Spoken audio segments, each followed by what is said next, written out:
Mission GS academy में आपका स्वागत है। डेली की तरह आज मैं फिर आपके लिए बिहार सचिवालय सहायक प्रीलिम्स का जो एग्ज़ाम होगा उसका मॉडल प्रैक्टिस लाया हूं, जो अभी तक प्लेटफॉर्म के बुक से 9 सेट का वीडियो और पीडीएफ टेलीग्राम में डाल दिया गया है। जो भी स्टूडेंट नहीं देखें वो जाकर टेलीग्राम ज्वाइन करें और मेरा चैनल को भी ज्वाइन कर लें और वहाँ से वीडियो को सारे देखें और सेट को बनाएं। आज मैं 10 नंबर का सेट का वीडियो लाया हूँ और इसके बाद फिर स्पार्क के बुक से 5 सेट चलेंगे और फिर उसके बाद प्लेटफॉर्म से चलेगा, इसलिए कि दोनों बुक को एक साथ लेकर चला जा रहा है। दोनों बुक मिलाकर 40 सेट है, यानी कि 40 दिन चलेगा। उसके बाद फिर आगामी बुक जो आएगा उससे किया जाएगा सिलेक्टेड बुक से। तो मैं आशा करता हूं कि यह सीरीज आपको काफ़ी अच्छा लगता होगा। जो भी स्टूडेंट इस सीरीज से जुड़े हैं उनको काफ़ी ज़्यादा इससे फ़ायदा भी मिलता होगा। आप लोग अपना कमेंट बॉक्स में स्कोर को ज़रूर बताएंगे कि आपका नंबर सेट में कितना आ रहा है। आज का टॉपर का नंबर 111 था और आप लोग भी अपना स्कोर जरूर बताएं। सुबह में मॉर्निंग में 40 क्वेश्चन का टेस्ट सीरीज चलता है, जो कि मंडे टू सैटरडे चलता है, और शाम में अभी करंट अफेयर्स का टेस्ट सीरीज बंद है, वो भी जल्द से जल्द चालू किया जाएगा।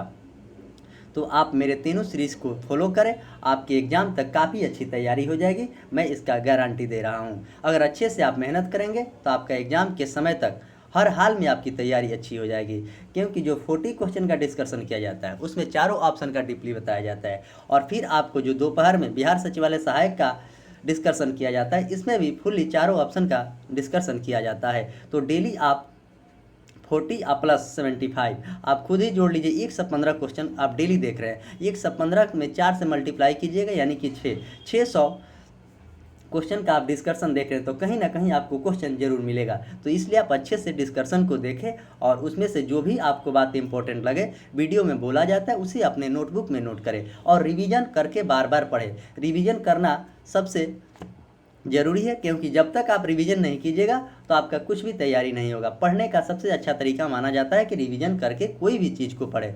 तो नए लोग मेरे चैनल को सब्सक्राइब करें, लाइक करें और अपने दोस्तों में शेयर करें।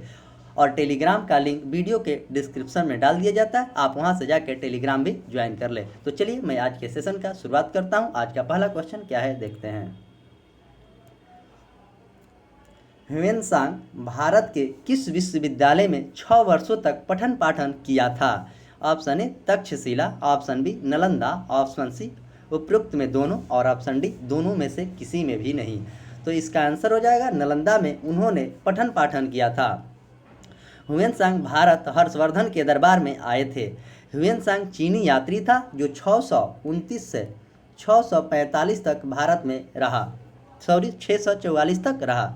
ये नालंदा विश्वविद्यालय में शिक्षा ग्रहण किया और वहाँ के अध्यापक भी था।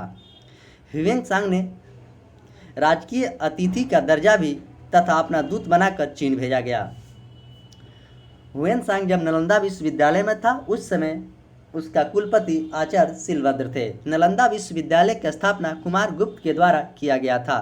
तक्षशिला की बात करें तो तक्षशिला पाकिस्तान में पड़ता है। क्वेश्चन नंबर 2, उस राजा का नाम बताएं जिसने पहली बार युद्ध में हाथियों का इस्तेमाल किया था। युद्ध में हाथियों का इस्तेमाल किया था। Option A Champa, option B Avanti, option C Kaushal और ऑप्शन डी मगध। तो पहली बार हाथियों का उपयोग आपको मगध में किया गया था। सर्वप्रथम हाथी का प्रयोग मगध के शासक अंग ने के विरुद्ध में किया गया। अंग महाजनपद पराजित हुआ। अंग का राजधानी चंपा है और अवंती उज्जैन की राजधानी है और कौशल श्रावस्ती की राजधानी है। तो आप सारे राजधानी को भी याद रखेंगे। क्वेश्चन नंबर 3, दिल्ली में हुमायूं का मकबरा बनाने की योजना सर्वप्रथम किसने बनवाया था? जो दिल्ली में हुमायूं का मकबरा है इसे बनाने का योजना सर्वप्रथम किसने बनवाया? Option A Haji Begum, option B Akbar, option C Humayun और ऑप्शन डी बाबर। तो इसका आंसर हो जाएगा आपको ऑप्शन ए, दिल्ली में हुमायूं का मकबरा हाजी बेगम के द्वारा बनवाया गया था।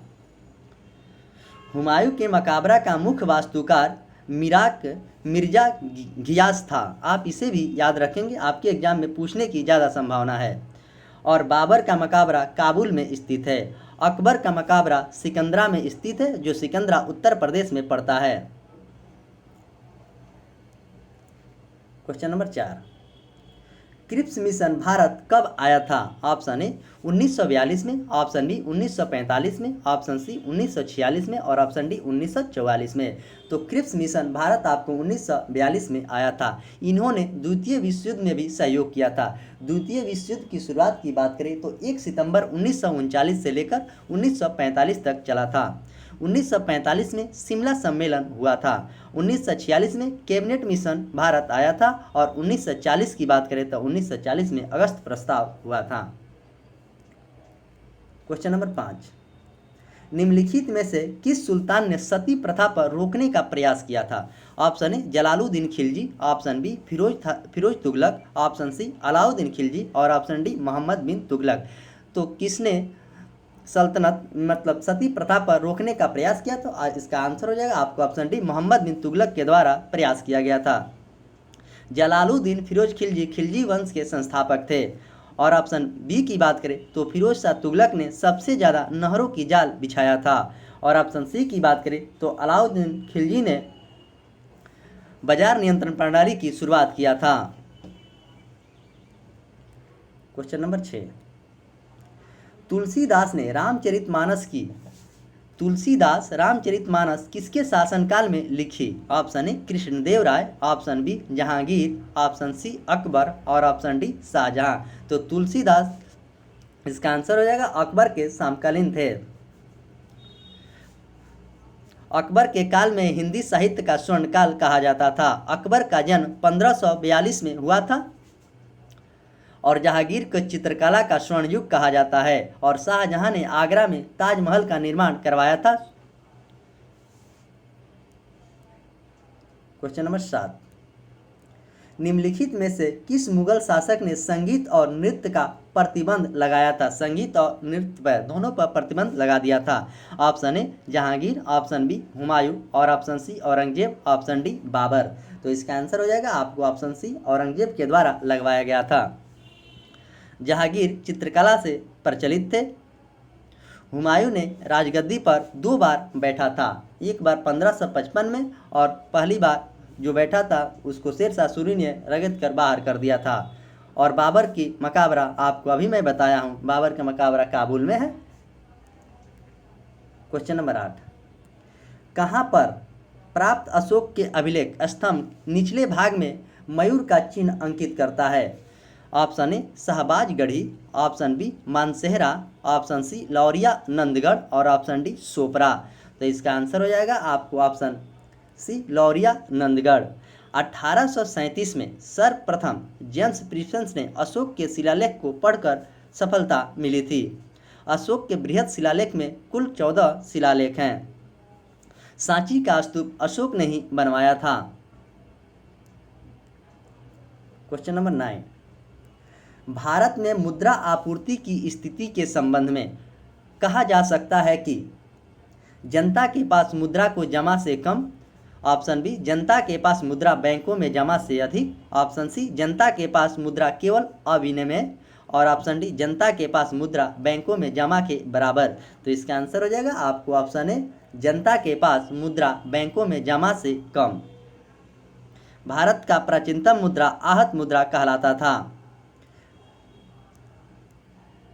क्वेश्चन नंबर 10, 2022 में BBC India sport women of the year award किसे दिया गया है 2022 में?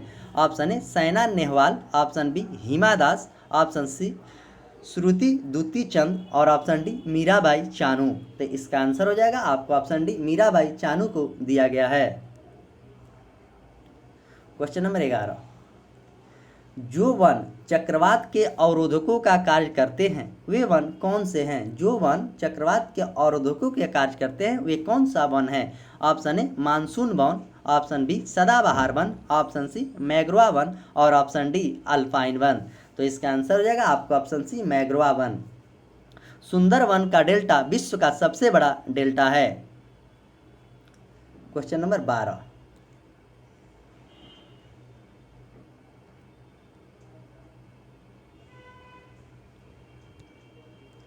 पाटलिपुत्र को पोलीव्रोथा किसने कहा था? Option A Hiuen Tsang, option B Fa Hien, option C Megasthenes और ऑप्शन डी इनमें से कोई नहीं। तो पाटलिपुत्रा को पोलीव्रोथा कहा था आपको मेगास्थनीज के द्वारा कही गई थी। सेल्यूकस निकेटर का राजदूत मेगास्थनीज ने चंद्रगुप्त मौर्य के दरबार में राजदूत बनकर आया था। फाहियान की बात करें तो चंद्रगुप्त द्वितीय के काल में भारत आया था। हुएनसांग यात्रियों का राजकुमार कहा जाता है, जो कि हर्षवर्धन के शासनकाल में भारत आया था। क्वेश्चन नंबर 13, चंद्रग्रहण के दौरान चंद्रमा पर पड़ने वाली पृथ्वी की छाया कितने भागों में बांटा गया है? पृथ्वी की छाया की बात कर रहा है, ये नहीं कह रहा है कि चंद्रग्रहण कब लगता है और सूर्य ग्रहण कब क्वेश्चन को थोड़ा सा स्टैंडर्ड बनाया गया है। Option A 4, option B 5, option C 3 और ऑप्शन डी 2। तो इसका आंसर हो जाएगा आपका ऑप्शन सी 3। तो 3 कौन सा है चंद्रग्रहण के दौरान? तो आम्ब्रा, पेनम्ब्रा और एटम्ब्रा। तो आम्ब्रा की बात करें तो यह छाया का सबसे भीतरी और सबसे बाहरी भाग को देता है, और पेनम्ब्रा की बात करें तो आम्ब्रा के दोनों तरफ मौजूद हल्की छाया वाला भाग को बताता है, और एटम्ब्रा की बात करें तो उस भाग को कहते हैं जहां वस्तु का पूरा आकार नजर आता हो। चंद्रग्रहण आपको पूर्णिमा के दिन लगता है और सूर्य ग्रहण अमावस्या के दिन लगता है, ये भी चीज आप याद रखेंगे।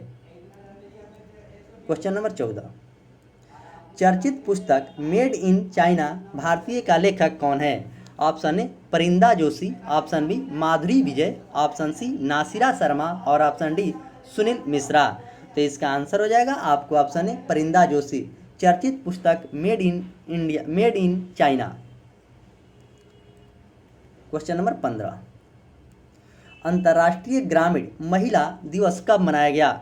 अंतर्राष्ट्रीय ग्रामीण महिला दिवस ऑप्शन ए 14 अक्टूबर, ऑप्शन बी 24 अक्टूबर, ऑप्शन सी 31 अक्टूबर और ऑप्शन डी 15 अक्टूबर।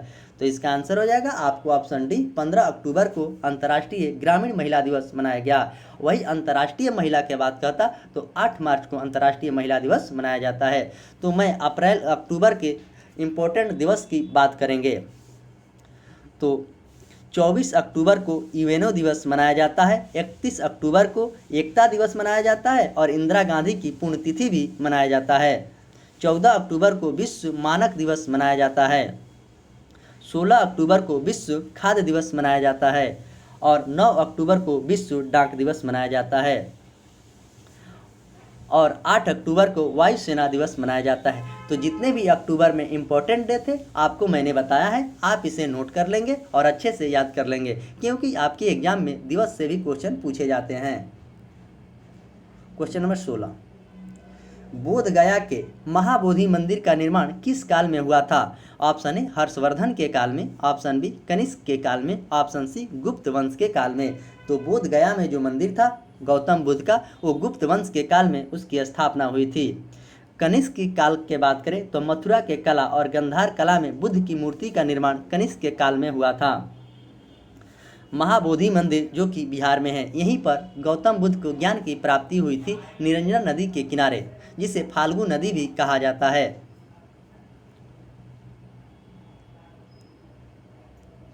क्वेश्चन नंबर 17,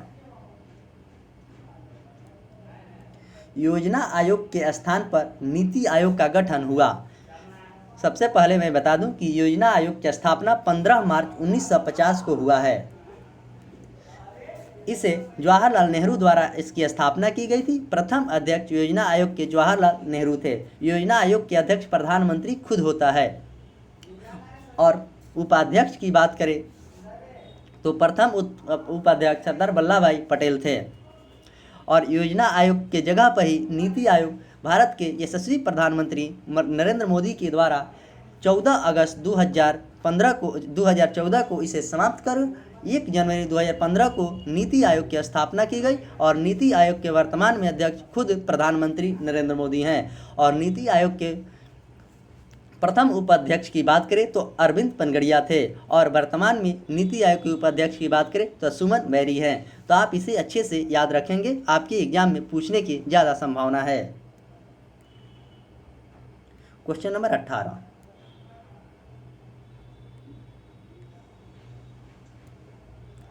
हदीस एक है इस्लामिक कानून, ऑप्शन बी बंदोबस्त कानून, ऑप्शन सी सल्तनत कानून और ऑप्शन डी इनमें से कोई नहीं।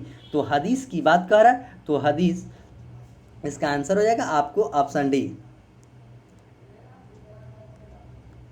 क्वेश्चन नंबर 19, वर्ण व्यवस्था से संबंधित पुरुष सूक्त मूलतः निम्नलिखित में से किस में पाया जाता है? पुरुष सूक्त, ऑप्शन ए अथर्ववेद में, ऑप्शन बी सामवेद में, ऑप्शन सी ऋग्वेद में और ऑप्शन डी मनुस्मृति में। तो इसका आंसर हो जाएगा आपको ऑप्शन सी ऋग्वेद में पाया जाता है। ऋग्वेद में 10 मंडल हैं, 1028 सूक्त है और 10,462 ऋचाएँ हैं। ऋग्वेद को पढ़ने वाले को होत्री कहते हैं। और ऋग्वेद की बात करें तो ऋग्वेद के काल में सर्वाधिक महत्वपूर्ण नदी जो सिंधु थी और सबसे पवित्र नदी की बात की जाए तो सरस्वती है। अथर्ववेद सबसे बाद का वेद है।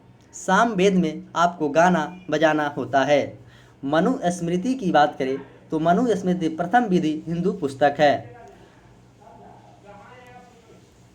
क्वेश्चन नंबर 20, बहमनी राज्य की प्रथम राजधानी निम्नलिखित में से कौन थी? Option A Bidar, option B Gulbarga, option C Daulatabad और ऑप्शन डी हुसैन। तो बहमनी राज्य की प्रथम राजधानी जो थी वो गुलबर्गा में थी। क्वेश्चन नंबर 21, किस चोल राजा ने जल सेना का प्रारंभ किया था? किस चोल राजा ने जल सेना का प्रारंभ किया था? Option A Rajendra Chola, option B Prantaka Chola, option C Rajaraja प्रथम और ऑप्शन डी राजा राज द्वितीय। तो इसका आंसर हो जाएगा आपको ऑप्शन सी राजा राज प्रथम ने चोल साम्राज्य का प्रारंभ किया था जल सेना का। बहमनी राज्य के question number 22, N Biren Singh किस राज्य के मुख्यमंत्री हैं? तो मेरा आप वीडियो अगर अच्छे से देखते होंगे तो मैं मैक्सिमम सभी राज्य के मुख्यमंत्री और राज्यपाल, विधानसभा में, लोकसभा में सीट और राज्यसभा के सीटों का चर्चा मैं कर दिया हूं। तो आप अच्छे से वीडियो को देखते होंगे, लिखते होंगे, सुनते होंगे तो यह क्वेश्चन आप आसानी से बनाए होंगे। तो एन बीरेन कहाँ के मुख्यमंत्री हैं? Option A Goa, option B Manipur, option C Telangana और ऑप्शन डी चंडीगढ़। तो इसका आंसर हो जाएगा आपको ऑप्शन बी मणिपुर के मुख्यमंत्री एन बीरेन हैं।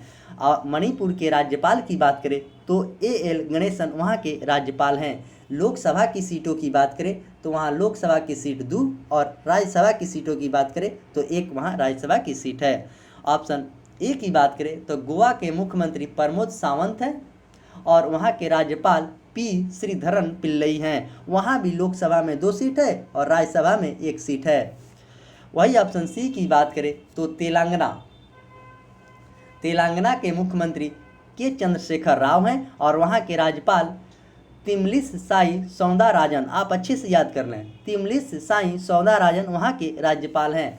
वहाँ राज्यसभा में सीटों की संख्या 7 और लोकसभा में सीटों की संख्या 17 है। और चंडीगढ़ की बात करें हरियाणा के मुख्यमंत्री मनोहर लाल खट्टर है और वहाँ के राज्यपाल बंडारू दत्तात्रेय हैं। और हरियाणा में राज्यसभा के सीटों की संख्या 5 है और लोकसभा के सीटों की संख्या 10 है। तो इस तरह मैं चारों राज्य का मुख्यमंत्री, राज्यपाल और राज्यसभा के सीट और लोकसभा के सीटों की चर्चा किया हूँ। आप अच्छे से याद रखेंगे।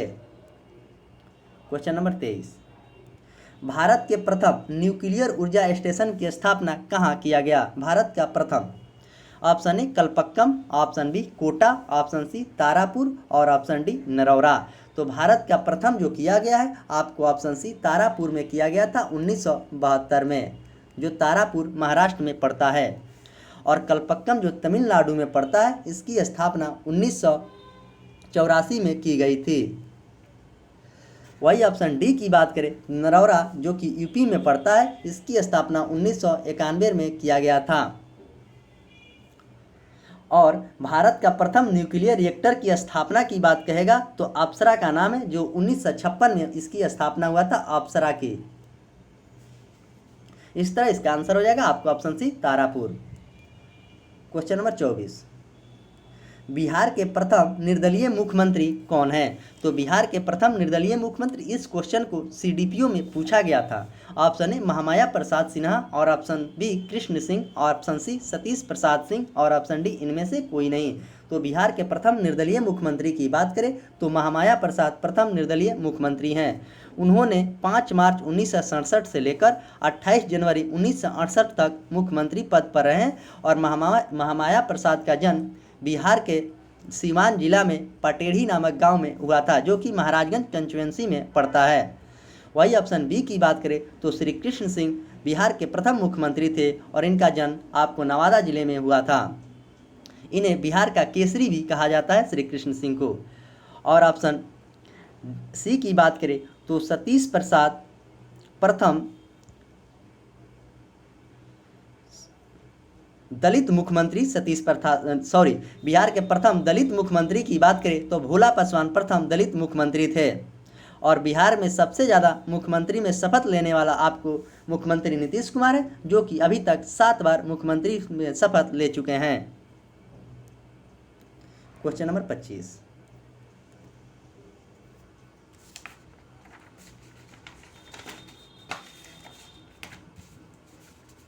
सुलभ इंटरनेशनल के संस्थापक कौन है? Sulabh international. Option A Bindeshwar Pathak, option B Mahatma Gandhi, option C Jawaharlal Nehru और ऑप्शन डी इनमें से कोई नहीं। तो इसका आंसर हो जाएगा आपको ऑप्शन ए बिंदेश्वर पाठक सुलभ इंटरनेशनल के संस्थापक थे। वही महात्मा गांधी की बात करें तो साबरमती की आश्रम की स्थापना महात्मा गांधी के द्वारा की गई थी। और ऑप्शन सी की बात करें तो डिस्कवरी ऑफ इंडिया का लेखक जवाहरलाल नेहरू हैं और भारत के प्रथम प्रधानमंत्री भी जवाहरलाल नेहरू थे। क्वेश्चन नंबर 26, संविधान में निम्नलिखित में से किस प्रावधान के अंतर्गत भारतीय संसद का नया राज्य बनाने का अधिकार दिया गया है? कौन सा अनुच्छेद में? ऑप्शन ए अनुच्छेद 1, ऑप्शन बी अनुच्छेद 2, ऑप्शन सी अनुच्छेद 3 और ऑप्शन डी अनुच्छेद 4। तो संसद को नया राज्य बनाने का अधिकार दिया गया आपको ऑप्शन सी अनुच्छेद 3 में। अनुच्छेद 1 की बात करें तो राज्यों का संघ भारत को कहा गया है। और अनुच्छेद 2 की बात करें तो अनुच्छेद 2 में भारतीय संसद के ऐसी विधि बनाने का अधिकार है जो संघ के नए राज्यों में प्रवेश स्थापना क्षेत्र में शामिल करने के लिए उचित आवश्यक समझे तो। और अनुच्छेद 4 की बात करें तो इसमें पहली और चौथी अनुसूची में 2 और 3 से परिवर्तन होता है। तो इस तरह आप चारों अनुच्छेद की बात को याद रखेंगे। 1 से लेकर 5 तक अनुच्छेद भाग 1 में होता है। Question number 27, one arranged murder नामक पुस्तक किसने लिखा है? Option A Jhumpa Lahiri, option B Chetan Bhagat, option C Amitav Ghosh और ऑप्शन डी अमीश त्रिपाठी। तो इसका आंसर हो जाएगा आपको ऑप्शन बी चेतन भगत। 400 डे चेतन भगत का ही पुस्तक है। हाफ गर्लफ्रेंड का लेखक चेतन भगत हैं। क्वेश्चन नंबर 28, भारतीय संविधान के किस अनुच्छेद में मानव के दुर्व्यापार और बलात् श्रम को रोकने का प्रयास किया गया है? इस क्वेश्चन को एग्जाम कई बार पूछता है। बलात् श्रम और बाल श्रम दोनों में थोड़ा थोड़ा डिफरेंट है और स्टूडेंट जाकर गलती करके आते हैं। तो दोस्त आप गलती नहीं करेंगे, अच्छे से इसको पढ़ेंगे और अच्छे से याद रखेंगे। तो बलात् श्रम की बात करें अनुच्छेद 25, ऑप्शन बी अनुच्छेद 24, ऑप्शन सी अनुच्छेद 23 और ऑप्शन डी अनुच्छेद 28। तो इसका आंसर हो जाएगा आपको ऑप्शन सी अनुच्छेद 23 में बलात् श्रम की बात कहा गया है। और वही अनुच्छेद 24 की बात करें तो अनुच्छेद 24 में 14 वर्ष तक के बालकों को जोखिम वाले काम करने नहीं दिया जा सकता है, अनुच्छेद 24 में कहा गया है। अनुच्छेद 25 की बात करें तो स्वेच्छता से किसी भी धर्म को अपनाने से संबंधित बात कही गई अनुच्छेद 25 में। और अनुच्छेद 26 का भी मैं चर्चा कर दे रहा हूँ। धार्मिक सम्मेलन करने की स्वतंत्रता दिया गया है अनुच्छेद 26 में। और अनुच्छेद 27 की बात करें तो धार्मिक आय को कर मुक्त रखा गया है, अनुच्छेद 27 में इस बात को कहा गया है। और अनुच्छेद 28 की बात करें तो सार्वजनिक शिक्षण संस्थान में धर्म विशेषज्ञ की शिक्षा नहीं दी जा सकती, यानी कि किसी विशेष धर्म के किसी भी विद्यालय में शिक्षा को नहीं दिया जा सकता है। तो 25 से 28 तक धार्मिक स्वतंत्रता की बात कही गई है। इसे आप अच्छे से एक एक अनुच्छेद याद रखेंगे, आपके एग्जाम में अनुच्छेद से क्वेश्चन पूछे जाते हैं। क्वेश्चन नंबर 29, संघीय संसद निम्न अथवा लोकप्रिय सदन आप किसे कह सकते हैं? Option A Vidhan Sabha, option B Rajya Sabha, option C Vidhan Parishad और ऑप्शन डी लोकसभा। तो इसका आंसर हो जाएगा आपको ऑप्शन डी लोकसभा। लोकसभा की बात करें तो अनुच्छेद 81 में लोकसभा की बात कही गई है। वर्तमान में लोकसभा का सबसे ज़्यादा सीट आपको उत्तर प्रदेश में 80 सीट है और बिहार में लोकसभा के 40 सीट है और मुंबई में 48 है। वही राज्यसभा की बात करें तो अनुच्छेद 80 में राज्यसभा की बात कही गई है और राज्यसभा की सीटों की संख्या सबसे ज़्यादा बात करें तो उत्तर प्रदेश में 31 है और बिहार और कर्नाटक में 16 राज्यसभा का सीट है। और विधानसभा की बात करें तो विधानसभा की बात अनुच्छेद 170 में कहा गया है। और विधान परिषद की बात करें तो अनुच्छेद 171 में विधान परिषद की बात कही गई है, जो कि भारत के 6 राज्यों में विधान परिषद है। वो 6 राज्य कौन कौन है, आप अच्छे से उसका नाम सुने और नोटबुक में नोट कर लें। आपसे विधान परिषद से क्वेश्चन पूछे जाते हैं। तो सबसे पहले अपना बिहार विधान परिषद का बिहार में, जो कि 75 सीट है। दूसरे स्थान पर उत्तर प्रदेश है, जो कि 100 सीट विधान परिषद में है। और तीसरे स्थान पे आपको महाराष्ट्र है, जहां विधान परिषद की सीटों की संख्या 78 है। और चौथे स्थान पर आपको कर्नाटक है, जो कि बिहार में विधान परिषद की वहां कर्नाटक में 75 सीट है। और तेलंगाना की बात करें तो 40 सीट विधान परिषद में है। और आंध्र प्रदेश की बात करें तो वहाँ पे 50 सीट विधान परिषद के है। तो इस 6 राज्य में विधान परिषद है। यहाँ सीटों की संख्या भी आप याद कर लेंगे और कौन कौन राज्य में है। एग्जाम में पूछता है कि किस राज्य में है, 3 को दे देगा। इसमें पूछेगा कि कौन सा राज्य में नहीं है, तो आपको याद रहेगा, तभी इस क्वेश्चन को आप बना सकते हैं। क्वेश्चन नंबर 30, भारत के पहले उपराष्ट्रपति जिनकी कार्यकाल के दौरान ही मृत्यु हो गई थी। Option A Krishna Kant, option B BD Jatti, option C R Venkataraman और ऑप्शन डी भैरव सिंह शेखावत।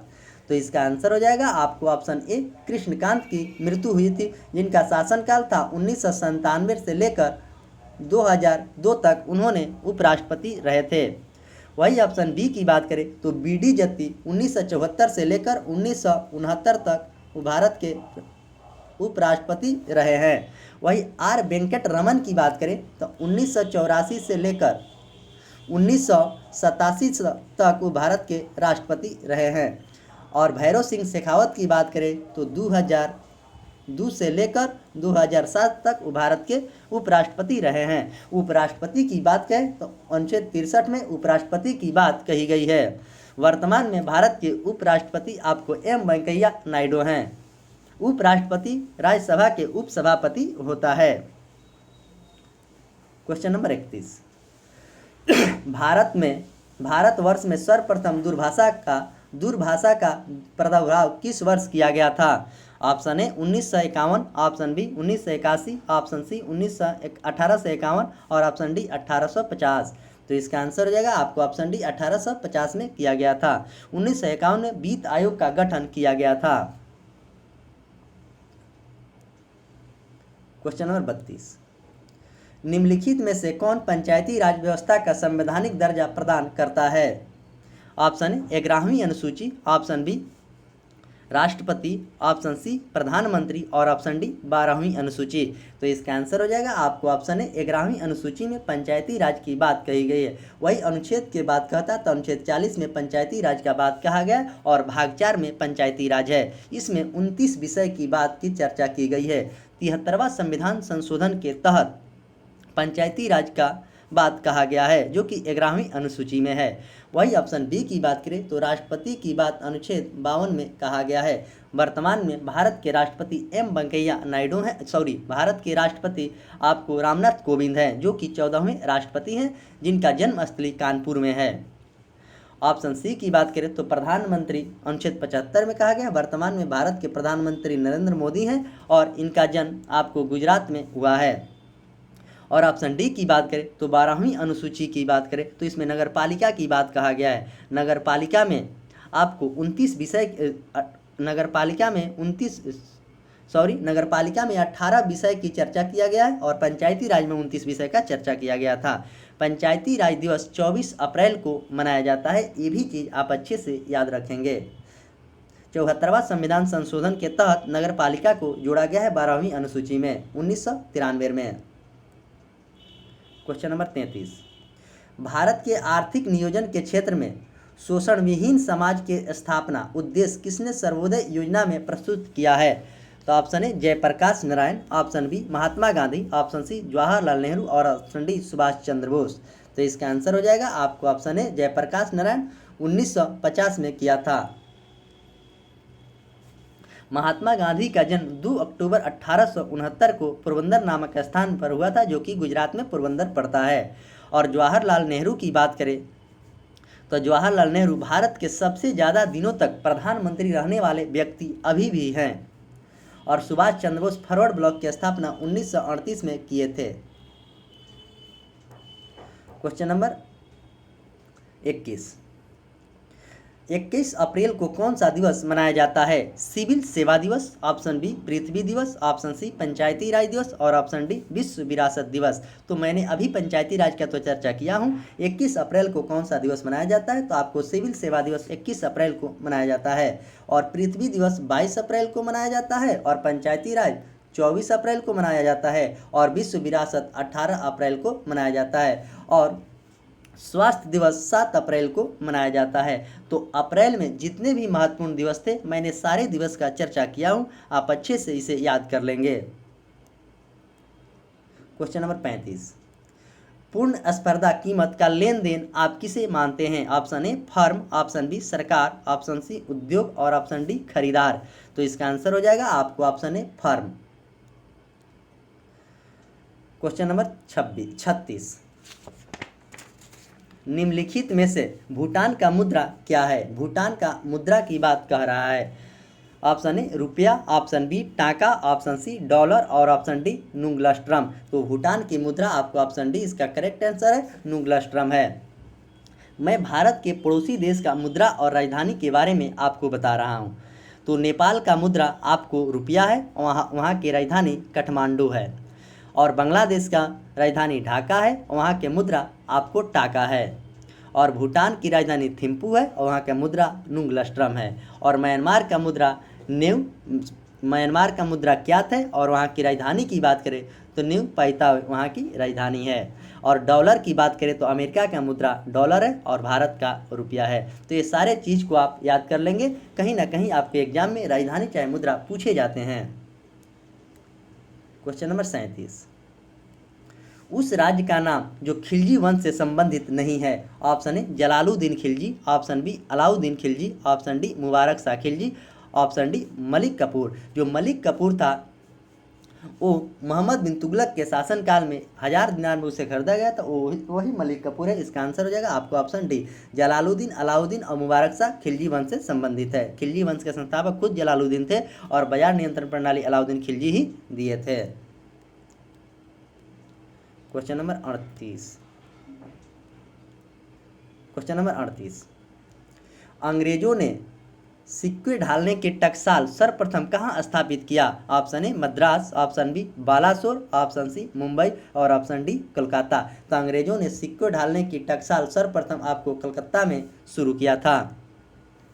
वही सिक्का की बात करें तो वित्त मंत्रालय के द्वारा सिक्का ढाला जाता है, उस पर आरबीआई का गवर्नर का सिग्नेचर नहीं होता है। भारत का आधुनिक टकसाल नोएडा में 1989 में बनाया गया था। Question number 39। भारत के उस राज्य का नाम बताइए जहां जंगली गधा एकमात्र अभयारण्य है। Option A Bihar, option B Gujarat, option C Madhya Pradesh और ऑप्शन डी राजस्थान। तो इसका आंसर हो जाएगा आपको ऑप्शन बी गुजरात। गुजरात में गधा जो एक अभयारण्य है गुजरात में है और वाल्मीकि नगर टाइगर रिजर्व आपको बिहार में पड़ता है।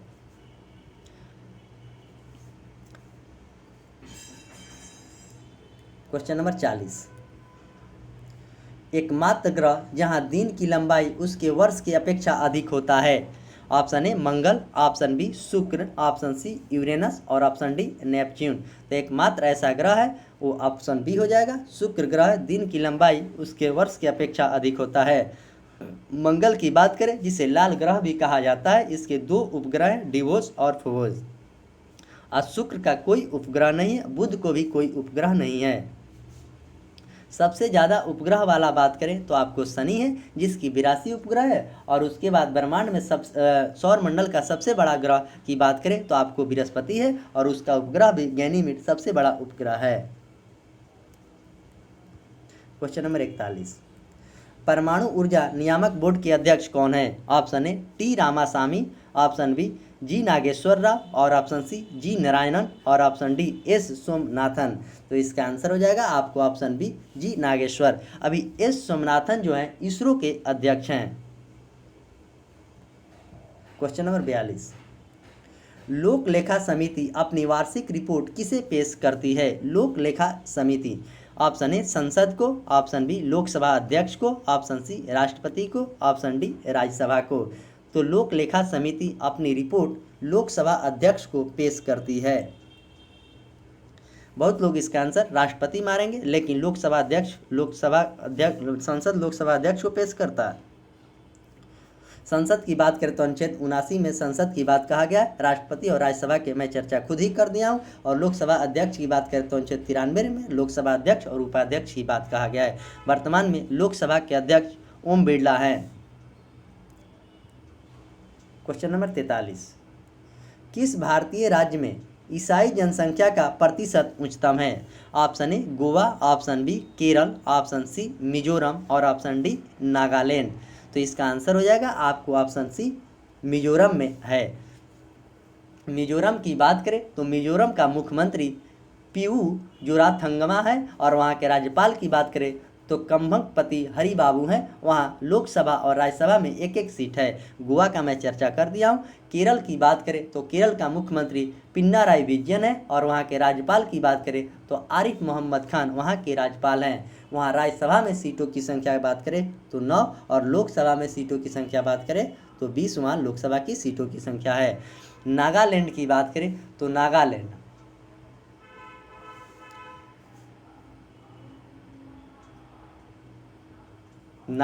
के मुख्यमंत्री नेफ्यू रियो है और वहाँ के राज्यपाल की बात करें तो जगदीश मुखी वहाँ के राज्यपाल है। वहाँ भी लोकसभा में एक और राज्यसभा में एक सीट है मिजोरम, और वहाँ दोनों जगह बराबर है। कभी कभी पूछ देता है क्वेश्चन कि किस किस राज्य में लोकसभा और राज्यसभा के सीटों की संख्या बराबर है, तो आपको मिजोरम और नागालैंड भी याद रखना है।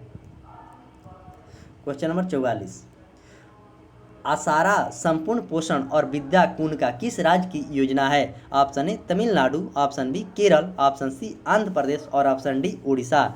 तो इसका आंसर हो जाएगा आपको ऑप्शन सी आंध्र प्रदेश। अभी मैं केरल का चर्चा किया हूँ, अब आंध्र प्रदेश, उड़ीसा और तमिलनाडु के मुख्यमंत्री की चर्चा करूँगा।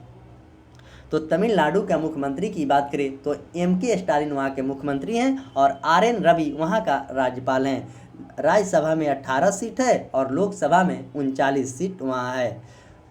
वही आंध्र प्रदेश की बात करें तो आंध्र प्रदेश में आपको वाई.एस. जगनमोहन रेड्डी वहाँ के मुख्यमंत्री हैं। बिश्व भूषण हरिचंद्र वहाँ के राज्यपाल हैं। लोकसभा में 25 और राज्यसभा में 11 सीट हैं। वही उड़ीसा के मुख्यमंत्री नवीन पटनायक हैं और उड़ीसा की बात करें वहाँ के राज्यपाल तो गणेशी लाल वहाँ के राज्यपाल हैं। राज्यसभा में 10 और लोकसभा में 21 सीट है। तो इस तरह मैं डिस्कशन के ही दौरान सारे राज्यसभा, लोकसभा और मुख्यमंत्री और राज्यपाल का भी चर्चा कर देता हूं, आप अच्छे से याद कर लेंगे। क्वेश्चन नंबर 45, किस नागरिक सम्मान आकृति पीपल के पत्ते के सम्मान होता है? ऑप्शन ए अर्जुन पुरस्कार, ऑप्शन बी द्रोणाचार्य पुरस्कार, ऑप्शन सी पद्मश्री और ऑप्शन डी भारत रत्न। तो इसका आंसर हो जाएगा आपको ऑप्शन डी भारत रत्न। भारत रत्न की शुरुआत की बात करें तो 1954 में इसकी शुरुआत हुआ। प्रथम बार सर्वपल्ली राधाकृष्णन को भारत रत्न दिया गया था, जो कि भारत के प्रथम उपराष्ट्रपति भी रहे हैं और दार्शनिक राष्ट्रपति भी रहे हैं। उन्हीं के जन्म दिवस पर शिक्षक दिवस मनाया जाता है। और ऑप्शन ए की बात करें तो अर्जुन पुरस्कार की शुरुआत 1961 में किया गया था। सबसे पहले सलीम दुरानी को अर्जुन पुरस्कार दिया गया था। और ऑप्शन बी की बात करें तो द्रोणाचार्य पुरस्कार की शुरुआत 1985 से किया गया है। सबसे पहले भालचंद्र भास्कर को द्रोणाचार्य पुरस्कार दिया गया था। और पद्मश्री की बात करें तो 1954 से ही इसका भी शुरुआत किया गया और सबसे पहले नरगिस दत्त को मिला था और बीच में इसे 1993, 78 और 79 में बंद कर दिया गया था। पुनः अब लगातार हर वर्ष दिया जाता है।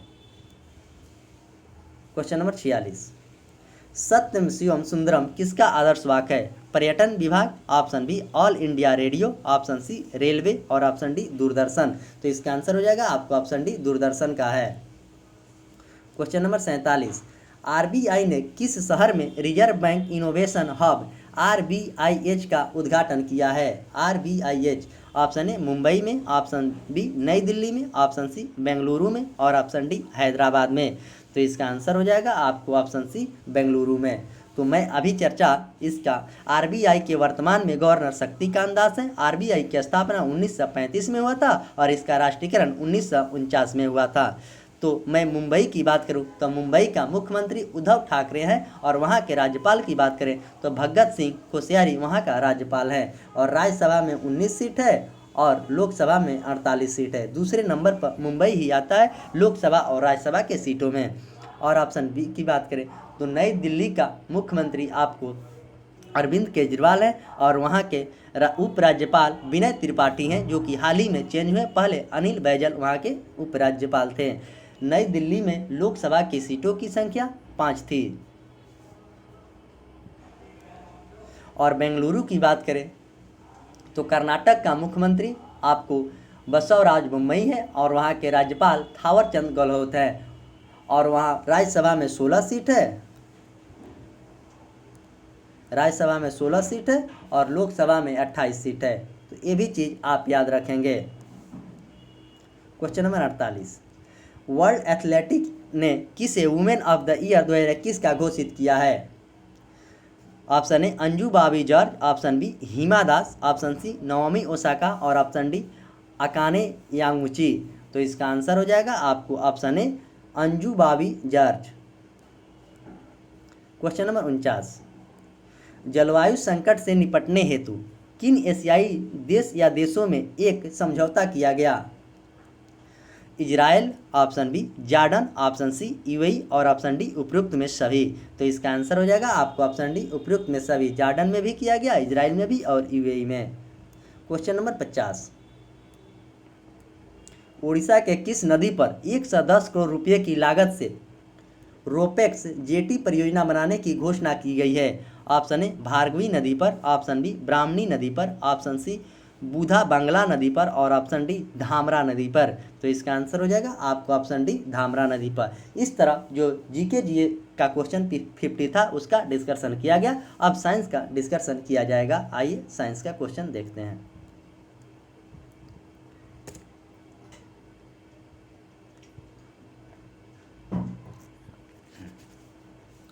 कांच को गहरा नीला रंग किससे मिलता है? Option A cobalt oxide, option B cupric oxide, option C ferrous oxide और ऑप्शन डी निकेल ऑक्साइड। तो कांच को भूरा रंग आपको ऑप्शन ए कोबाल्ट ऑक्साइड से मिलता है। और कांच का गहरा काला रंग की बात करेगा तो रजत ब्रोमाइड से मिलता है। फेरस सल्फेट का प्रयोग स्याही बनाने, मोहर बनाने और लवण एवं रंग उद्योग में किया जाता है। क्वेश्चन नंबर 52, दूध को कुछ देर में खुले में रख देने पर उसका स्वाद खट्टा हो जाता है, किसके बनने के कारण? ऑप्शन ए लैक्टिक अम्ल, ऑप्शन बी नींबू का अम्ल, ऑप्शन सी एस्टिक अम्ल और ऑप्शन डी कार्बनिक अम्ल।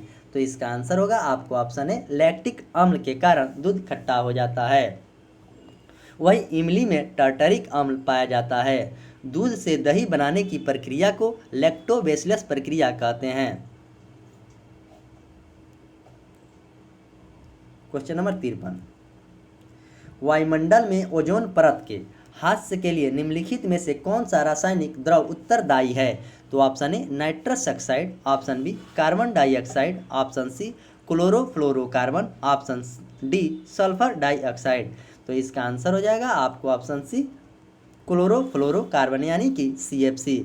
नाइट्रस ऑक्साइड की बात करें तो उसका सूत्र होता है N2O। N2O नाइट्रस ऑक्साइड का सूत्र होता है और कार्बन डाइऑक्साइड का CO2 सूत्र होता है और SO2 आपको सल्फर डाइऑक्साइड का सूत्र होता है। तो ये सारे चीज़ आप याद रखेंगे। ताजमहल की जो क्षति के कारण हुआ था अम्लीय वर्षा से हुआ। अम्लीय वर्षा में NO2 और SO2 होता है। क्वेश्चन नंबर 54, शीतकाल में पौधे पाले फर्स्ट मर जाते हैं क्योंकि वाष्प उत्सर्जन नहीं होता है, इतने कम तापमान पर प्रकाश संश्लेषण नहीं हो पाता है और इतने कम तापमान पर श्वसन रुक जाता है और ऑप्शन डी उत्तक की यांत्रिक क्षति और शुष्कन हो जाता है। तो इसका आंसर हो जाएगा आपको ऑप्शन डी उत्तक की यांत्रिक क्षति और शुष्कन हो जाता है। वाष्प उत्सर्जन की दर मापने वाला यंत्र फोटोमीटर है। वाष्प उत्सर्जन मुख्यतः पत्तियों के यानी स्टोमेटा रंध्र के द्वारा होता है। क्वेश्चन नंबर 55, मानव के मुख्य नाइट्रोजन अवशिष्ट वेस्ट कौन सा है? Option A ammonia, option B urea, option C uric अम्ल और ऑप्शन डी अमोनिया नाइट्रेट। तो इसका आंसर हो जाएगा आपको ऑप्शन बी यूरिया। मानव शरीर में वृक्क यानी किडनी के प्रमुख उत्सर्जी अंग है। मूत्र का पीएच मान 4.8 से लेकर 8.4 के बीच होता है और पीएच का फुल फॉर्म होता है पावर ऑफ हाइड्रोजन। जिसका पीएच मान 7 से अधिक होता है वो आपको क्षारीय है, जिसका पीएच मान 7 से कम होता है वो अम्लीय है और जिसका पीएच मान 7 होता है वो उदासीन है। ये भी चीज़ आप अच्छे से याद रखेंगे। यूरिया का सूत्र CHNH2CH होता है। क्वेश्चन नंबर 56, सबसे बड़ा जीवित पक्षी कौन सा है? ऑप्शन ए मोर, ऑप्शन बी शुतुरमुर्ग, ऑप्शन सी डोडो और ऑप्शन डी टर्की। तो इसका आंसर हो जाएगा आपको ऑप्शन बी शुतुरमुर्ग। सबसे बड़ा जीवित पक्षी मोर भारत का राष्ट्रीय पक्षी का दर्जा 1952 में दिया गया था। क्वेश्चन नंबर 57, डेंगू ज्वर का कारण है? ऑप्शन ए कवक, option B bacteria, option C protozoa और ऑप्शन डी वायरस। तो डेंगू ज्वर का मुख्य कारण आपको वायरस है। बैक्टीरिया से आपको जल जनित जितनी भी रोग होती हैं बैक्टीरिया से होता है। क्वेश्चन नंबर 58, थैलेसीमिया एक आनुवंशिक बीमारी है, यह किसको प्रभावित करता है? ऑप्शन ए रुधिर, ऑप्शन बी वृक्क, ऑप्शन सी फुफ्फुस और ऑप्शन डी हृदय। तो थैलेसीमिया जो बीमारी है आपको रुधिर को प्रभावित करता है। इसमें रुधिर यानी ब्लड थक्का नहीं जमता है, जिसको भी यह बीमारी होता है। विटामिन के शरीर के अंदर ब्लड को जमने नहीं देता है। वर्णता हीमोफीलिया का आनुवंशिक रोग है।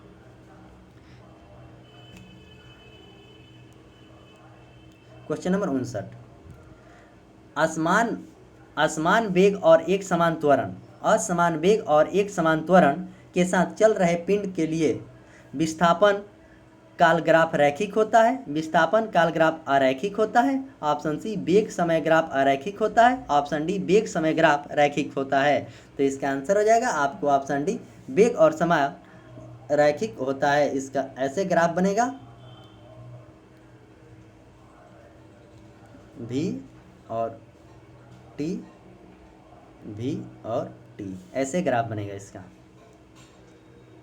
क्वेश्चन नंबर 60, ऑपरेशन फ्लड किससे संबंधित है? ऑप्शन ए बाढ़ नियंत्रण से, ऑप्शन बी पीने की पानी की व्यवस्था से, ऑप्शन सी दूध उत्पादन से और ऑप्शन डी इनमें से कोई नहीं।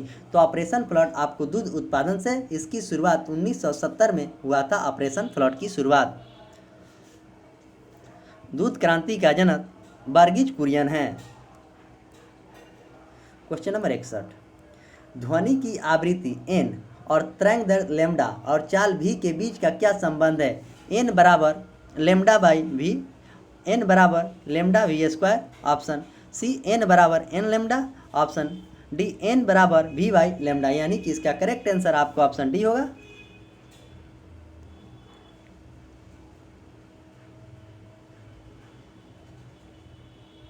क्वेश्चन नंबर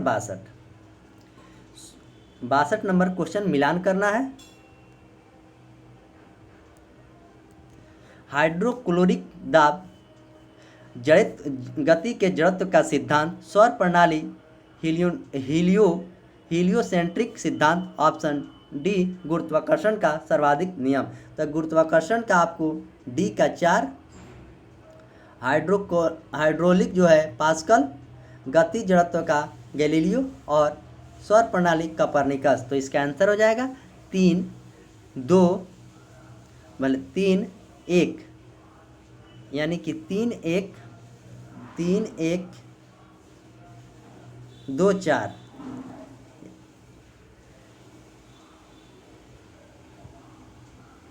आंसर होगा आपको ऑप्शन नंबर डी। नहीं, क्वेश्चन कितना है? 62, 3, 2, 1, 4, यानी कि ऑप्शन बी इसका करेक्ट आंसर है। क्वेश्चन नंबर 3, फर्मी, एंगस्ट्रम, प्रकाश वर्ष और पार्सेक, इसको भी मिलाना है। तो फर्मी होता है 10 के पावर माइनस 15 मीटर, एंगस्ट्रम होता है 10 के पावर माइनस 10 मीटर, प्रकाश वर्ष होता है आपको 9.46 × 10 की पावर 15 मीटर और पार्सेक बराबर 3.80 × 10 की पावर 16 मीटर। तो इसका आंसर हो जाएगा 3, 1, 4, यानी कि 3, 1, 4, 2, ऑप्शन देखिए 3 1 4 2, यानी कि ऑप्शन नंबर डी इसका करेक्ट आंसर है। क्वेश्चन नंबर 64, कार्नोटाइट किसका अयस्क है? ऑप्शन ए एल्युमिनियम का, और ऑप्शन बी सीसा का, ऑप्शन सी टीन का, और ऑप्शन डी यूरेनियम का। तो कार्नोटाइट किसका अयस्क है? तो इसका आंसर होगा आपको ऑप्शन डी यूरेनियम का अयस्क है। और एल्युमिनियम का अयस्क बक्साइट से किया जाता है, और सीसा का लेड, सीसा का गैलेना है। क्वेश्चन नंबर 65, निम्नलिखित में से संतृप्त वसा अम्ल छांटिए। Acetic acid, palmitic acid, option C formic acid, option D उपरोक्त में सभी। तो इसमें एसिटिक एसिड छांटना, तो इसका आंसर हो जाएगा आपको ऑप्शन ए संतृप्त वसा वाला अम्ल एसिटिक एसिड है।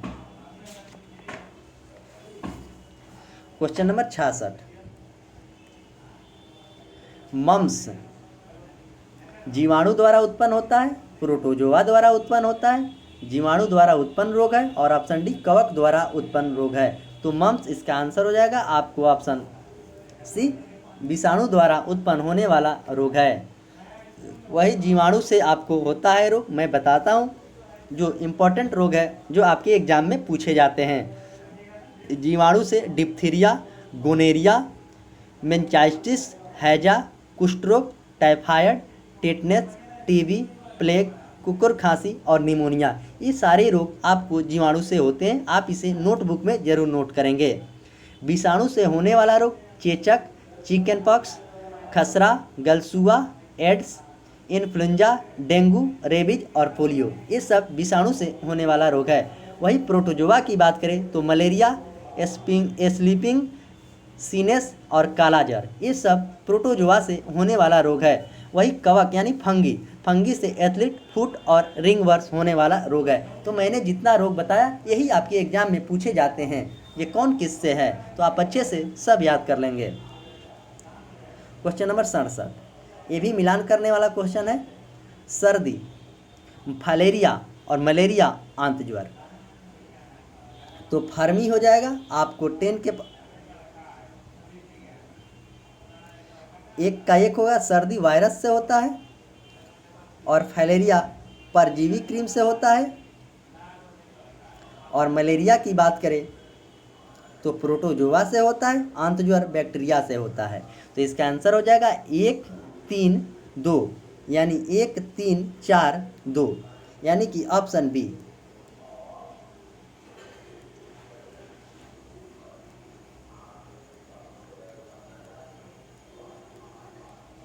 क्वेश्चन नंबर 68, अंतरिक्ष यान में ऑक्सीजन की आपूर्ति के लिए प्रयुक्त किए जाने वाला कोशिकीय शैवाल कौन सा है? अंतरिक्ष यान में option A Ulothrix, option B Oedogonium, option C Chlorella, और ऑप्शन डी साइरोगाइरा। तो इसका आंसर हो जाएगा आपको ऑप्शन सी क्लोरेला। क्लोरेला के अंतरिक्ष में ऑक्सीजन के रूप में प्रयोग किया जाता है। बर्फ पर उगने वाला को क्रिप्टोफाइट्स कहते हैं, चट्टान पर उगने वाले शैवाल को लिथोफाइट्स कहते हैं, और कछुए में पीठ पर उगने वाले शैवाल को पोडोडर्मा कहा जाता है, और घोंघा के ऊपर पाए जाने वाले शैवाल को क्लेडोफोरा कहा जाता है। तो ये भी सारे चीज़ आप अच्छे से याद रखेंगे। क्वेश्चन नंबर 69, कैल्शियम कार्बाइड पर पानी गिराने से उत्पन्न गैस होती है। Carbon dioxide, option B methane, option C carbon monoxide, और ऑप्शन डी एसिटिलीन। तो इसका आंसर हो जाएगा आपको ऑप्शन डी एसिटिलीन। वही मीथेन का सूत्र CH4 होता है, जिसे मार्स गैस भी कहा जाता है, और कार्बन मोनोऑक्साइड का सूत्र CO होता है, और कार्बन डाइऑक्साइड का सूत्र CO2 होता है। कार्बन मोनोऑक्साइड गैस आपको वाहन से निकलते हैं, और कार्बन डाइऑक्साइड स्मोक जो धुआं से होता है। क्वेश्चन नंबर 70, कुछ ऑटोमोबाइल्स में पीले रंग के अतिरिक्त हेडलाइट्स क्यों लगे होते हैं? ऑप्शन ए सामने आते हुए व्यक्ति की आंख में पीला प्रकाश चौकाचंद उत्पन्न नहीं होता है, ऑप्शन बी पीला प्रकाश कम ऊर्जा व्यय करता है, और ऑप्शन सी पीला प्रकाश कोहरे को बंधे देता है तथा कोहरे के भीतर रात में मार्ग को प्रकाशित रखता है। ऑप्शन डी ए और बी दोनों सही है। तो इसका आंसर हो जाएगा आपको ऑप्शन सी, केवल सी सही है। पीला प्रकाश कोहरे को बेंध क्षमता से तथा कोहरे भरी रात में मार्ग को प्रकाशित रखता है। क्वेश्चन नंबर 71, पोर्टलैंड सीमेंट का प्रमुख संगठक में शामिल है। ऑप्शन ए सिलिका, एल्यूमिना और magnesium. Option B lime, silica और magnesia. Option D lime, silica और iron oxide. Option D lime, silica और एल्यूमिना। तो इसका आंसर हो जाएगा आपको ऑप्शन डी लाइम, सिलिका और एल्यूमिना। क्वेश्चन नंबर 72, इंसुलिन स्रावित होता है। ऑप्शन ए पैंक्रियाज से। ऑप्शन बी पैराथायराइड में। ऑप्शन सी यकृत यानी कि लीवर में। ऑप्शन डी प्यूटरी में। तो इंसुलिन स्रावित होता है आपको ऑप्शन ए पैंक्रियाज में। पैंक्रियाज अंतःस्रावी और बाह्यस्रावी दोनों ग्रंथि है। और यकृत सबसे बड़ा ग्रंथि है मानव शरीर का। इंसुलिन का खोज आपको 1921 में वेंटिंग और वेस्ट के द्वारा किया गया था। इंसुलिन की कमी से मधुमेह रोग यानी कि डायबिटीज होती है। क्वेश्चन नंबर 73, अवतल लेंस का मुख्य फोकस पर मिलती हुई प्रतीत होने वाली प्रकाश किरण अपवर्तन के बाद निकलेगी। अवतल लेंस के मुख्य फोकस पर मिलती हुई प्रतीत होने वाली प्रकाश की किरण अपवर्तन के बाद निकलेगी। ऑप्शन ए मुख्य फोकस के होकर। ऑप्शन बी बिना किसी विचलन के। ऑप्शन डी मुख्य अक्ष के समानांतर। और ऑप्शन डी वक्रता केंद्र से होकर। तो इसका आंसर हो जाएगा आपको ऑप्शन सी मुख्य अक्ष के समानांतर से निकलेगी। उत्तल लेंस का उपयोग आपको दूरदृष्टि में किया जाता है और अवतल लेंस का उपयोग निकट दृष्टि दोष में किया जाता है। क्वेश्चन नंबर 74, मेंडलीफ की आवर्त सारणी में निम्नलिखित समूहों में से किस तत्व और समूह के बाद तालिका के जगह में मिला है, माने पीरियोडिक टेबल में जगह मिला है। Option A scandium, gallium, calcium. Scandium, gallium, germanium. Option C scandium, gallium, magnesium. और ऑप्शन डी एस्केडियम, गैलियम और सोडियम। तो इसका आंसर हो जाएगा आपको ऑप्शन ए एस्केडियम, गैलियम और जर्मेनियम। मेंडलीफ समूह में बाद में तालिका मिला है। एस्केडियम इका ब्रोन, गैलियम इका एल्युमिनियम और जर्मेनियम इका सिलिकॉन।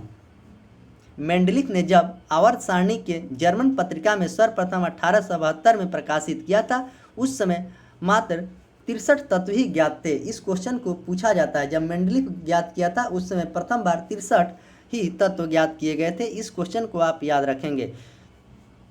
7 आवर्त थे और 9 वर्ग थे और वर्तमान में 7 वर्ग है और 18 आवर्त हैं और टोटल 119 पूरे पीरियोडिक टेबल में तत्व हैं। क्वेश्चन नंबर 75, सोल्डर किसका मिश्र धातु है। ऑप्शन ए जस्ता और सीसा। ऑप्शन बी जस्ता और तंबा। ऑप्शन सी टीन और जस्ता। ऑप्शन डी टीन और सीसा। तो सोल्डर आपको मिश्र धातु है ऑप्शन डी टीन और सीसा का। गन मेटल की मिश्र धातु की बात करें तो कॉपर, जिंक और टीन। वही जर्मन सिल्वर की बात करें तो कॉपर, जिंक, निकेल। फ्यूज तार की बात करें तो टीन और सीसा फ्यूज तार का है। वही पीतल की बात करें तो पिताजी, जिंक और कॉपर। वही कांसा की बात करें तो टीन, तांबा।